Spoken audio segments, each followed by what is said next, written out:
Alright, let's cast our minds back for a few seconds. When it comes down to the topic of RWBY, it is no surprise or secret that I very much don't really care for its writing. So much so that I decided to use my own universe of, I guess, like a fan fiction, I suppose, and kind of incorporate RWBY into it to kind of make them a bit different. Not to necessarily fix what RWBY is or try to, rewrite the whole history of everything like that, but when it comes down to it, I wanted to change what RWBY is, right? Without necessarily taking away from what the characters already are established to a point, but change them up to something a bit different that I think would also kind of make them a bit better and kind of actually just change them in a way where it's a bit doable and not necessarily just on some weird type of timing as the current continuity of RWBY's writing usually is. But as I was writing my own story and trying to figure out exactly what to do with RWBY, just kind of going forward and after that whole arc that they had, one person came up with an idea and that was to be like, yo, why not just make the team like a task force or something like that? And so that's kind of where the idea of Taskforce Rose come from. And when it comes down to the idea of it, it's kind of the same, but at the same time, it's really not. So what I want to basically do is kind of explain why I think a Task Force version of RWBY would kind of be more badass than, the regular canon version, because obviously there's a gang of problems that happens when it comes down to the regular version. I do feel like there's a bit of leadership problems and a bit on RWBY's part that really shouldn't have her to be leader, honestly. And I think a mix-up of things would be pretty okay, or at least if they had this in the beginning of the show, I don't necessarily think this would be a giant problem to make RWBY the leader, maybe at some point in time later, and kind of just do it in that way, because at that point, she gets to learn into the role instead of just being thrust upon the role like the jackass that Ozpin decided to be for whatever reason. But my point is, I want to go into the Task Force Rose idea, much less kind of talk about the story in a way where it's like, what is they going to be doing in the future and what is basically their new roles. But in order for me to do that, because there's a lot of people that probably will jump into this video or maybe hopefully jump into this video, that probably don't know what JSX4 is, allow me to explain in the briefest of details that I can give you. JSX4 is basically a story where me, or at least the VTuber version of myself, gets put into an isekai situation where he gets transported to a whole different world where basically he can kind of do whatever the hell he wants to. He can summon all kinds of anime, video game, doesn't necessarily matter, fictional characters to that universe, and essentially just again do whatever fits his needs of what he wants to see. And that's just kind of how it is. The main place in the story that really takes place with a lot of major plot points is essentially the Safe Haven HQ, which is just a regular ass school. Of course it is. But it ain't always that sweet though, because you have a whole ass opposition that basically is going against them every single time, which is the literal concept of despair. And the literal concept of despair just wants to get rid of Jay because of some other extra reasons that I'm not going to get into for this damn video. All you really need to know is despair is a giant ass threat to Jay, and basically vice versa back to despair, and essentially despair needs to get rid of Jay in some shape or form. And if you also played a game called Danganronpa, you would know despair can also, corrupt the hell out of people. And that's very much the same kind of stuff that happens in this universe too. But now let's get into the RWBY arc and kind of understand why things kind of went the way they did. Now, because this world is outside of space, time, and matter, and all these other random ass things that just doesn't really work in our normal natural world, there's a few things that can happen. Like, for instance, a whole nother place from a different anime universe can just morph itself into this one. For example, Yasuo Inaba from Persona 4. That just exists in this world now because Despair just put it there, or at least some weird influences made it happen. It's not natural. And so Jay and Konako kind of went out to Yasuo Inaba to go check out what the hell is going on and investigate. They go inside the TV world, and lo and behold, RWBY and Weiss is essentially there to attack them. And of course, because this is my damn story, RWBY and Weiss basically lose that battle, but essentially Weiss retreats and gets the hell out of that TV world to go find Blake and Yang to kind of report, yo, RWBY got snatched up by some random ass dude and some weird ass cat chick. We gotta fix that. Now obviously Jay didn't necessarily kidnap RWBY, but he did bring her back to the HQ and essentially just try to get her back to normal health, and also kind of just remove the influence of despair that's within RWBY, because yeah, that's the sole reason why they kind of, you know, attacked the two in the first damn place.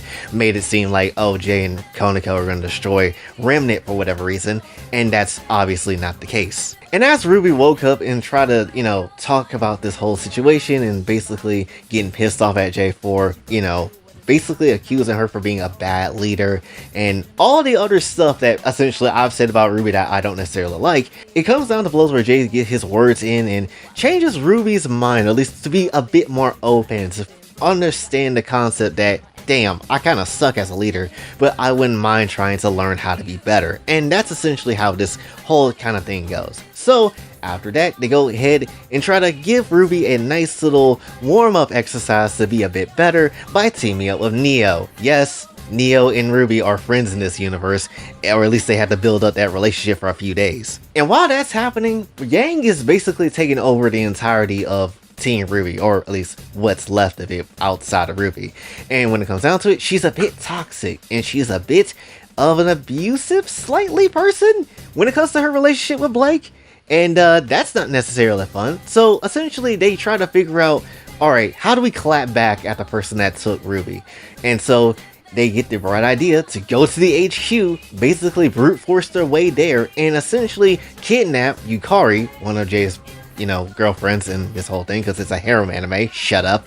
And essentially they take her and just kind of just hold her hostage so they can try to get RWBY back. This obviously does not sit well with Shoko, the sister of Yukari, and Jay at all, so they go ahead, try to basically get Yukari back. So what ends up happening is Shoko and Jay versus Yang and Blake, they kind of come to blows, they duke it out for a bit, only for, you know, Yang to be absolutely corrupted by despair and not necessarily vibing with what's going on. It kind of just doesn't really even have a use for Blake anymore. So yes, add one more to that toxic relationship. And because of this fight, it tore a hole in the sky, which caused a bunch of different characters from different anime universes or game universes or whatever universes from different pieces of fiction to fall from the sky and into this world, and they're all infected with despair, and they had to kind of deal with that. So what ended up happening was Yukari essentially getting better, and she kind of, you know, broke free of Yang's whole ass hostage situation, and they kind of used some very much magical holy magic nonsense to kind of seal the deal to kind of get rid of everything. And after the whole fight essentially happened, the whole entire crew essentially lost their memories. Yang, Weiss, and Blake lost it immediately once the battle was ended, and then RWBY requested for her brain to basically be erased. The only thing they will remember is that they're from Remnant, and that they're huntresses, and that they're somehow friends. That's the only thing that they know. They don't know anything about being, you know, Team RWBY. They won't necessarily have RWBY as the leader anymore, and all that stuff that is a problem normally for RWBY that I don't really like in its actual canon is essentially erased from their minds. And that was a lot of explaining. But what happens after? So what ends up happening is that after a while they kind of just chill for a minute. They don't know what exactly they wanted to do, but they decided to kind of team up once again, but this time to be a task force. A task force to handle basically like middling problems that doesn't necessarily be that difficult, but nothing that's gonna be like overly hard for them to do. And that's where Task Force Rose kind of come into play. Now, the reason why in the first place this whole task force kind of even started is due to RWBY's whole relationship with Jay in that time when they were trying to, you know, figure things out in that whole arc, and which created Sapphire Rose, which is my ship of Jay and RWBY together. And when it comes down to it, they kind of had to figure out, yo, we can't just sit here and not necessarily do anything. We got to figure something out for ourselves and, you know, again, be better. And so Task Force Rose was essentially born, except this time RWBY is not the leader of the team. It is actually going to be Blake Belladonna. And you're probably asking yourself, why the hell did I give Blake the role of leader? Because she was when you first start watching RWBY, was deadass kind of like the coolest looking character ever. And I'm not necessarily gonna lie, I wish they had her kind of do more instead of later seasons where she just basically becomes a boring ass character and they don't do anything outside of she's boring and gay and that's it. And so I don't care for that. And so essentially what ended up happening is that, yeah, she's now the leader of, you know, this task force Rose. Except she's not really the leader, it's more like a captain, and you call her Captain Belladonna. Which also changes a bit of other things too. For example, this is now a sisterhood and not necessarily, you know, what current RWBY is. Also, just to kind of throw this in there because I don't necessarily know if anybody needs to hear this, but yes, Yang and Blake are not gay in this universe. They are absolutely straight there for their job, and of course, because Jay is the only man here, yes, he does clap them on the daily.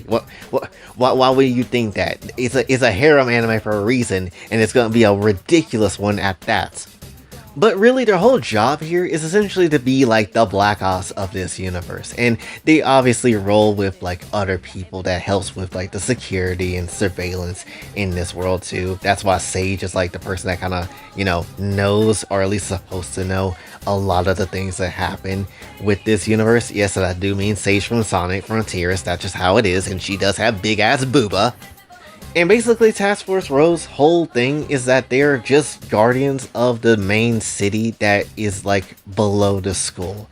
And that's really what they normally typically do, right? And as the story goes on, I'll probably chunk them into different things every now and again. But really, they are just a task force that's supposed to keep people safe. And that's what they were normally going to do, right? Instead of fighting Grim, they usually just try to handle situations where Despair may have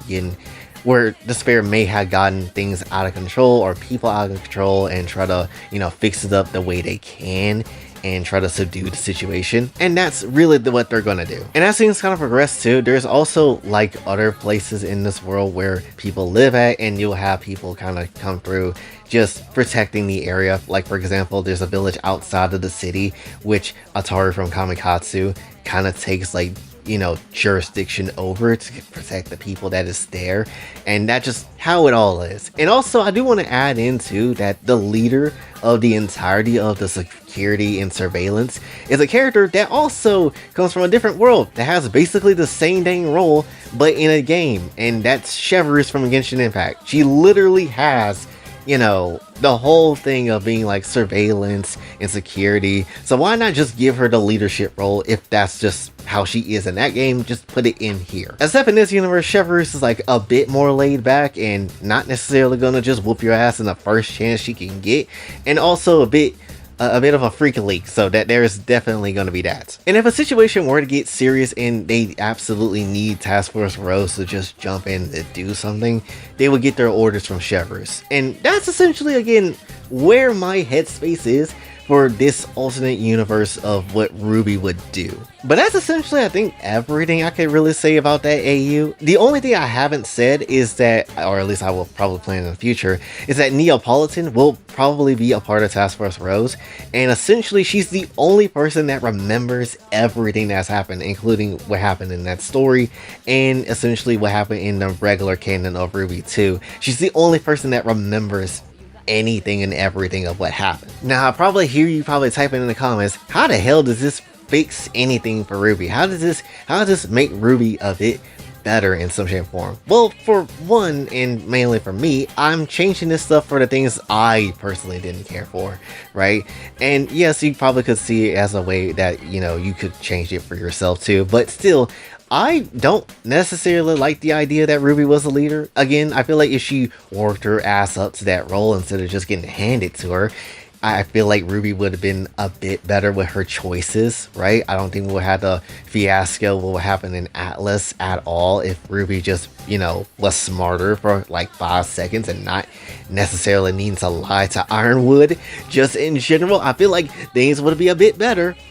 And also with them forgetting everything too, the reason for that is because if you look at the current cast of RWBY and kind of how they carry themselves, especially with like Yang being less fun now and being just angry and uppity, I hate that. And so that's kind of why Yang now, at least in this AU, when we get the chance to show that off, she's going to be a bit more fun and still can be serious.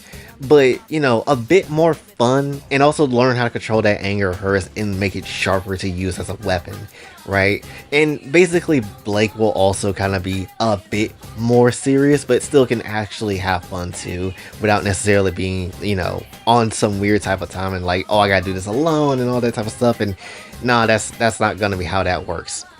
And also the reason why I want to give RWBY Neo as like a friend is mainly also due to the fact that I would want, if RWBY does like a bad decision or things like, oh, she should do this instead, Neo will kind of be the person there to be like, hold on, let's really sit here and think about it. Sure, I can't speak to you physically, but still, let's really think about the decision that you're gonna make here, if there ever is a moment in the story where that will happen. I like how of all the changes that I made, Weiss is like the only one that I didn't really need to change, because for the most part, I don't really have a problem with Weiss in canon.